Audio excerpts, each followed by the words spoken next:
श्रीराम समर्थ. श्री गणेशाला, शारदेला, समर्थ सद्गुरूंना, सुतांना, सनकादिकांना, शुकाचार्यांना वंदन करून क्षणभर नामस्मरण करू. श्रीमद्भागवत सारामृत कथेचे श्रवण करू. ओम नमो भगवते वासुदेवाय. ओम नमो भगवते वासुदेवाय.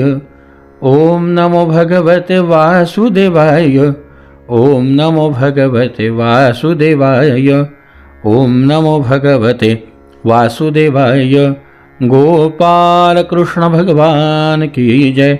सच्चिदानंद रूपाय विश्वोत्पत्त्यादि हेतवे तापत्रय विनाशाय श्रीकृष्णाय वयं नमः. श्रोते हो नमस्कार. शुकाचार्य राजा परीक्षितीला सांगतायत, मैत्रेय ऋषी विदुर काकांना सांगतायत, हे विदुरा, ज्या वेळेला पृथ्वीराजांचा अश्वमेध यज्ञ पूर्ण झाला, आशीर्वाद देण्यासाठी संत महंत ऋषी मुनी तत्वज्ञ येऊन पृथ्वीराजांना आशीर्वाद देऊ लागले. या संत मांदियाळीमध्ये सनकादिकांची स्वारी आली. मग काय हो, पृथ्वीराजाची स्वारी उभी राहिली. हात जोडून त्यांनी आगंतव्य महाभाग, महाराज आपलं स्वागत आहे, या महाराज या. अहो खरंच, अहो आचरितं किं मे मंगलम मंगलायनाः यस्य वो दर्शनं ह्यासीर दुर्दर्शानांच योगिभिः. पृथ्वीराजा म्हणायला लागला, मुनींनो, आपलं दर्शन योग्यांनाही दुर्लभ आहे. असं असून आपण स्वतः आपलं दर्शन मला द्यावं, असं कोणतं पुण्य माझ्या हातून घडलंय. खरंच मी किती भाग्यवान आहे. आणि मंडळी, खरंच आहे, दुर्लभ गोष्टींमध्ये संत सत्पुरुषांचा समागम हा एक विशेष आहे, दुर्लभ आहे. इतक्या सहजासहजी मिळेल नाही हो. म्हटलंय ना शास्त्रकारांनी, दुर्लभम त्रयमेवैतत् देवानुग्रह हेतुकम. देवाचा अनुग्रह व्हावा म्हणून ज्या गोष्टी आवश्यक आहेत त्यापैकी 3 गोष्टी अत्यंत आवश्यक आहे आणि दुर्लभ आहेत. त्यामध्ये मनुष्यत्वम, मुमुक्षुत्वम, महापुरुष संश्रयः. एक तर मनुष्य जन्म मिळणं, त्याशिवाय भगवत प्राप्ती अशक्य आहे. आणि ते मिळाल्यानंतर मुमुक्षुत्वम, माणसाला वाटलं पाहिजे की नाही, माझी मुक्ती मला मिळाली पाहिजे. खरं म्हणजे त्याच्यावर अधिकार आहे, आपण ती मिळवू शकतो, त्यासाठीच आपल्याला नरदेह मिळाला आहे. पण त्यासाठी लागणारं मुमुक्षत्वम, मला वाटलं पाहिजे की नाही, मला या जन्मामध्ये मुक्त व्हायचं आहे. आणि त्यासाठी लागणारा महापुरुष संश्रय, महापुरुषांचा संग. तुकाराम महाराज उगीच म्हणले का, संत चरण रज लागता सहज वासनेचे बीज जळून जाये, जळून जाये. संत सत्पुरुषांचा समागम इतका अधिकार त्याचा आहे. तुकाराम महाराज काय म्हणतायत की संत चरण रज, संतांच्या चरणाची माती लागता आपल्याला जर तिचा स्पर्श झाला. आदरणीय गंधे महाराज या ओळीची फोड फार सुंदर करायचे. ते म्हणायचे, सहज आहे का ते? नाही, तर जर संतांचा चरणरज लागला तर सहज वासनेचे बीज जळून जाये. बीज जळून सहज जातं, पण संतचरण सहज नाही लाभत. संतचरण रज लाभण्यासाठी दुर्लभ आहेत. ते मिळण्यासाठी खूप खूप खूप पुण्याई करावी लागते. आणि खरं सांगू का मंडळी, पुण्याई पण करावी लागते. पुण्याई असो नसो आपल्याजवळ, पण ना आपल्याला एकदा कळालं की ह्याची आवश्यकता आहे, तर त्याच्यासाठी लागणारी ओढ आम्ही मनामध्ये निर्माण केली पाहिजे. सातत्याने म्हणत राहिलो पाहिजे की नाही, आम्हाला ही संत चरण रज लागले पाहिजे. मग वासनेचे बीज जळून जाय. जर ते चरण रज लागले तर वासना जळून जाणार. आणि जेव्हा वासना जळून जाईल ना, त्यावेळेला मग रामनामी उपजे आवडी सुख घडोघडी वाढू लागे. जेव्हा संतांच्या चरण रजाचा स्पर्श झाला तेव्हा वासना जळून गेली, रामनामाबद्दल प्रीती निर्माण झाली. आणि रामनामाबद्दल जेव्हा प्रीती निर्माण झाली त्यावेळेला मग सुख घडोघडी वाढू लागे. किती किती भाग्य आहे माझं महाराज, आपण आलात. महाराज, शास्त्र सांगतं, मी अनेक वेळा अनुभवलंय की किंतस्य दुर्लभतर मिह लोके परत्र च यस्य विप्राः प्रसीदन्ति शिवो विष्णुश्च सानुगः. ज्याच्यावर विद्वान, ज्ञानी, तपस्वी, ब्रह्मज्ञानी, ब्रह्मज्ञ ब्राह्मणाची कृपा होती आणि गणांसहित महादेव श्री विष्णू भगवान प्रसन्न होतात, त्याला इहलोकात किंवा परलोकात कोणती वस्तू दुर्लभ आहे नाही, ते सगळं त्याला सुलभ आहे. जरी समस्त लोकांमध्ये आपला संचार असला तरी पण अनाधिकारी लोक आपल्याला पाहू शकत नाही. ज्या दृश्य प्रपंचाचे कारण महत्त्व इत्यादी सर्वत्र असूनही ते सर्व साक्षी आत्म्याला पाहू शकत नाही, त्याप्रमाणे आपलं दर्शन दुर्लभ आहे. महाराज खरं सांगू का, अधना अपिते धन्या साधवो गृहमेथिनः यद्गृहायर्हवैर्याम्बु तृणभूमीश्वरावराः. ज्यांच्या घरामध्ये आपल्यासारखे परमपूज्य महापुरुष येतात, ज्यांचं पाणी, धान्य, जमीन, स्वतः गृहस्वामी किंवा सेवक इत्यादींचा मनापासून आपण स्वीकार करता, ते गृहस्थ धनहीन जरी असले तरी सुद्धा भाग्यवान आहे की ज्यांच्याकडे आपण काही ना काही स्वीकार करता, दर्शन देता. खरंच मंडळी, राजा वर्णन करतोय हे मात्र त्रिवार सत्य आहे. जीवनामध्ये सत्संग दुर्लभ आहे म्हणून तर म्हणलंय ना की सत्संग काही केल्या मिळेना, सत्संग कोठे श्रमल्या मिळेना. काहीही करा, किती प्रयत्न करा, पण सत्संग लवकर मिळेलच नाही सांगता येत. अहो, ज्यांच्या घरामध्ये कधी भगवत भक्तांच्या चरणोदकाचे थेंब पडले नाही ना, ते सर्व प्रकारच्या रिद्धी सिद्धींनी परिपूर्ण जरी असले तरी ज्याच्यावर साप वास्तव्य करतात अशा वृक्षांप्रमाणे ते असतात.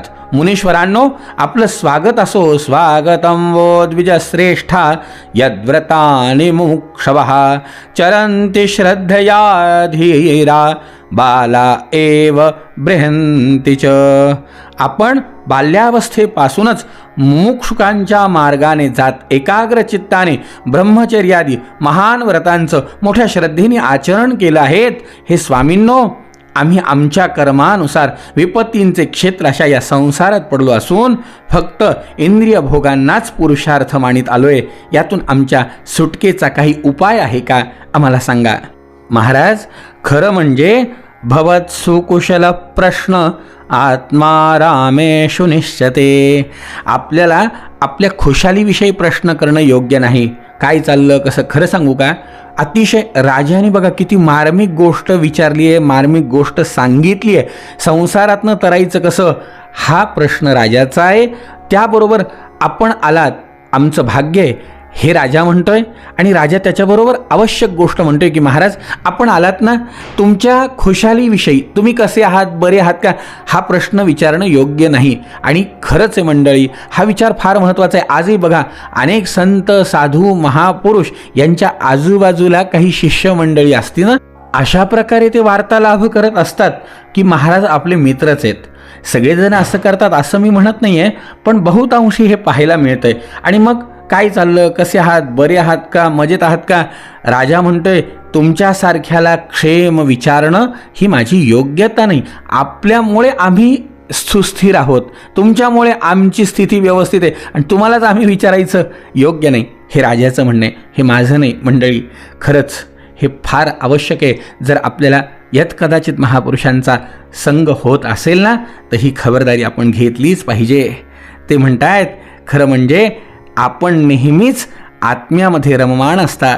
बरे वाईट या बुद्धीच्या वृत्ती आपल्यामध्ये कधीच असत नाही. खरं सांगू का, दुःखी जीवांचं हित करणाऱ्या आपल्यावर विश्वास ठेवून मी आपल्याला हे विचारू इच्छितो की या संसारातून मनुष्याचे कोणत्या उपायाने सुलभतेने कल्याण होऊ शकेल हे मला सांगा. हे अजन्मा भगवान नारायण आत्मवान पुरुषांमध्ये आत्मरूपाने प्रकाशित होतात आणि उपासकांच्या हृदयात आपले स्वरूप प्रगट करणारे आहेत. ते आपल्या भक्तांवर कृपा करण्यासाठी आपल्यासारख्या सिद्ध पुरुषांच्या रूपाने या पृथ्वीवर भ्रमण करतात हे मला माहिती आहे. मला आशीर्वाद द्या, मला मार्गदर्शन करा. मी काय केलं पाहिजे, माझ्याबरोबर माझ्या प्रजेने काय केलं पाहिजे जेणेकरून आमचं कल्याण होईल, बस अनुग्रह करा. मैत्रेय म्हणतायत, विदुरा, पृथूंचे हे युक्तिवाद ऐकून, गंभीर मोजके आणि मधुर भाषण ऐकून सनतकुमार प्रेमाने मंद हास्य करीत म्हणाले, साधू पृष्ठम महाराज सर्वभूतहितात्मना भवता विदुषा चापे साधूनामतिरीदृशी. महाराज, आपणास सर्व माहीत असूनही सर्व प्राण्यांच्या कल्याणाच्या दृष्टीने ही चांगली गोष्ट आपण विचारलीत.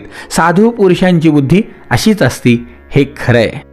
राजन, सत्पुरुषांची संगत श्रोता आणि वक्ता अशा दोघांनाही प्रिय असती, कारण त्यांच्यात होणारी प्रश्नोत्तरे सर्वांचे कल्याण करतात. राजा, भगवंताच्या चरणकमलांच्या गुणानुवादात तुमचं अविचल प्रेम आहे हे निश्चित आहे. सर्वांना हे प्राप्त होणं कठीण आहे, पण हे प्राप्त झाल्यावर ते हृदयातील वासनारूप मल सर्वथा नष्ट करते. हे भगवत प्रेमाची अनुभूती आहे. भगवंतावरती प्रेम करणाऱ्यांना ही अनुभूती येते की वासना आपोआप निकामी होती. त्यामध्ये आत्म्यापासून भिन्न असलेल्या देहादिकांबद्दल वैराग्य निर्माण होणं आणि आत्मस्वरूप निर्गुण ब्रह्मामध्ये दृढ प्रेम निर्माण होणं हेच कल्याणाचं साधन पूर्ण विचार करणाऱ्या शास्त्राने निश्चित केलेलं आहे. याबद्दल आणखीन कितीतरी महती आहे.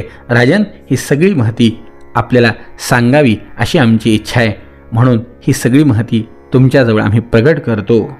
विदुर काका म्हणतायत, मैत्रेय ऋषींना हात जोडून, महाराज, मला पण ही महती ऐकायची आहे, मला ही महती सांगा.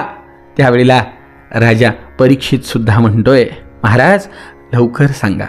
सनकादिकांनी राजा पृथूला जो उपदेश केला, पृथूला जे आशीर्वचन मिळालं, जो बुद्धिभेद निर्माण करणारा युक्तिवाद आहे तो खोडून उत्तम असा एकात्म तादात्म आणि भगवंताच्या सोहम अवस्थेपर्यंत आपल्याला नेऊन सोडणारा जो वार्तालाभ त्यांच्यामध्ये झाला, तो वार्तालाभ आमच्या कानावर पडावा आणि आमचंही कल्याण व्हावं, कारण आम्हालासुद्धा अशा तत्त्वज्ञानाची आवश्यकता आहे. मंडळी, खरंच आहे हो. यामुळेच तर अनेक संत म्हणतात की असा साधू संग घडो मज लागी. असा साधू संग आम्हाला घडला पाहिजे की असा साधू संग घडो मज लागी. ज्या पुरुषाच्या दर्शन मात्रे, ज्या पुरुषाच्या दर्शन मात्रे होती कृतार्थ अभागी. अभागी, ज्यांच्या दर्शनाने अभागी सुद्धा कृतार्थ होतात, असा साधू संग घडो. असा साधूंचा संग घडणं आणि त्या साधूंचा उपदेश आपल्या कानावर पडणं हे भाग्याचं लक्षण आहे. म्हणून देवाला प्रार्थना करा की आमच्या जीवनामध्ये एखादी उपभोगाची वस्तू कमी पडली तर चालेल, एखादी वस्तू नाही मिळाली तर चालेल, उशिरा मिळाली तर चालेल, पण मिळण्यासाठी गरजेचं काय आहे तर संत समागम दुर्लभ भाई. दुर्लभ असा सत्संग मिळाला पाहिजे आणि तो सत्संग ज्याला मिळतो त्याच्या जीवनाचं इतकं कल्याण होतं, इतकं कल्याण होतं. ते कल्याण राजाचं झालं. मंडळी, राजाला उत्तम असा उपदेश सनकादिक मुनींनी केला. तो उपदेश काय केला, कसा केला आणि त्या उपदेशाने राजाच्या जीवनामध्ये एक दिव्य अलौकिक योग घडून आला. तो कोणता योग घडून आला आणि कसा घडून आला, उद्याच्या चरित्रामध्ये ऐकण्याचा प्रयत्न करू. जय जय रघुवीर समर्थ.